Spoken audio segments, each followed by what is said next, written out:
mountains of Southeast Asia, there's a special sound. It's both sad and beautiful. It's the sound of the Raj Nplaim, a traditional Hmong flute. This special flute, made from bamboo and wood, plays songs that tell stories of love, loss, and the strong spirit of the Hmong people. The Raj Nplaim's music is more than just songs.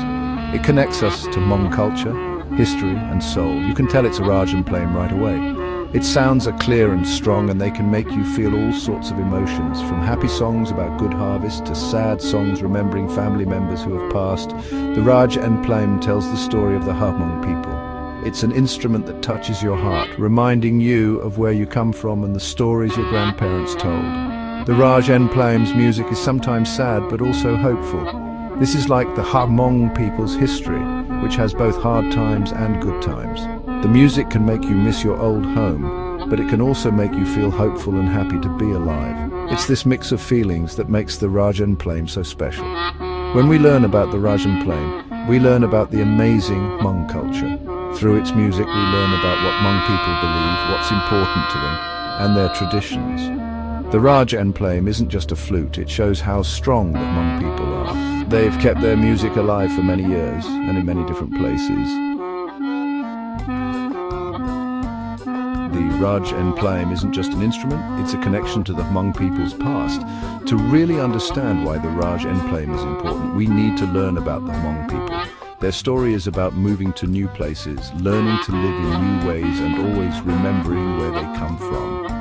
The Hmong people came from southwest China a long time ago. Over many years they moved south, looking for new homes and new chances. Their journey took them through the mountains of Laos, Vietnam, Thailand, and Burma. Wherever they went, the Hmong people took their traditions with them, including their music. The Raj Nplaim changed as the Hmong people moved. When they met new people and lived in new places, their music and instruments changed too.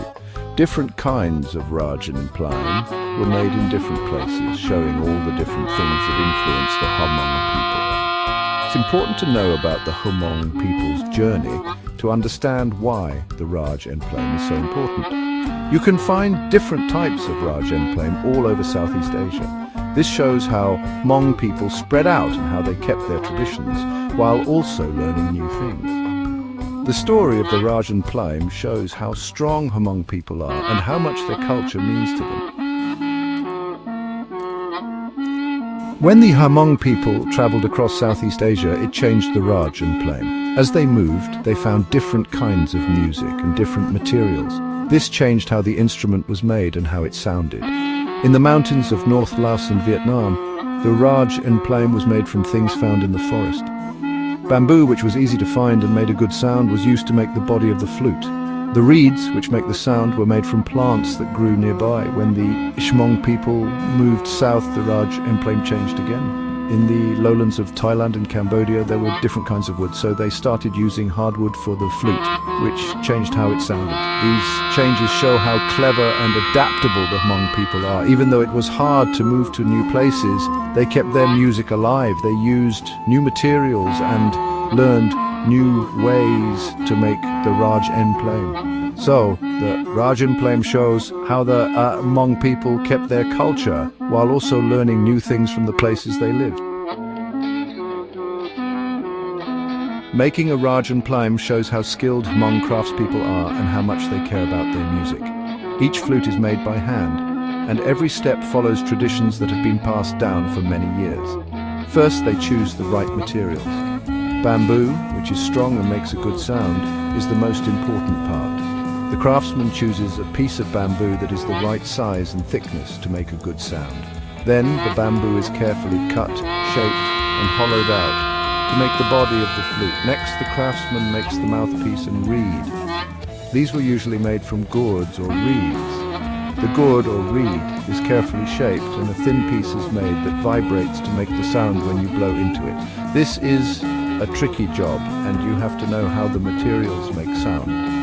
When the body and mouthpiece are ready, the craftsman carefully ties them together, usually with natural fibers or thin pieces of bamboo. The last step is tuning the instrument. By changing the length and position of the reed, the craftsman makes sure the flute plays the right notes. Making a Raj Nplaim, from choosing the bamboo to tuning it, can take many days or even weeks. This shows how much work and skill it takes to make one. The Raj Nplaim, the Hmong flute, is more than just an instrument. It tells stories. Every note shares traditions from long ago and whispers from ancestors. The Raj Nplaim has many different sounds. Each sound is special, but they all come from Hmong culture. When someone good at playing the flute plays it, it's like the flute is talking. It shares stories of happiness, sadness, love, and loss. The musician and the Raj Nplaim connect in a special way. It's like they're talking to each other across time, connecting the past and the present with music. The Raj Nplaim is really important in Hmong society.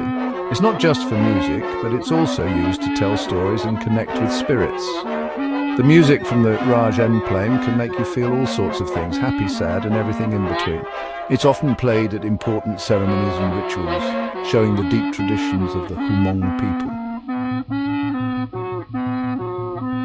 The Raj Nplaim has been played for many years, sharing the stories of the Hmong people.